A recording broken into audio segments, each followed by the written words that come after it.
লুৰিণজ্যোতি গগৈয়ে এখন এফিডেভিট দিকক যে উৰিয়াম ঘাটত উচ্ছেদ কৰি মাটি মই আদানীক দিম বুলি কৈছো।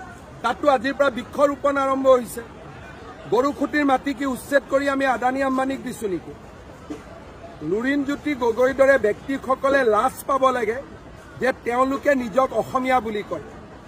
আজি কোনেও অসম আন্দোলনৰ পিছত এজনো সন্দেহযুক্ত লোকৰ এটা ঘৰো ভাঙিব পৰা নাছিল।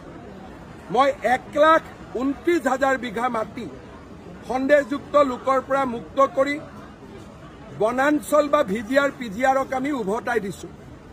ধন্যবাদ দিব নোৱাৰে, নালাগে, সমালোচনা নকৰিব, কাৰণ অসমীয়া জাতি যদি আমাৰ ভাৰতীয় জাতি সত্তা ইয়াত জীয়াই থাকিব লাগে, এইটোৱে আমাৰ শেষ সুযোগ। আপুনি কংগ্ৰেছৰ ওচৰত আত্মসমৰ্পণ কৰিছে, কৰক, মোৰ আপত্তি নাই, কিন্তু জাতিটোৰ কাৰণে যি ভাল কাম হৈ আছে তাৰ মাজত নোসোমাব, ৰাইজৰ অভিশাপ পাব।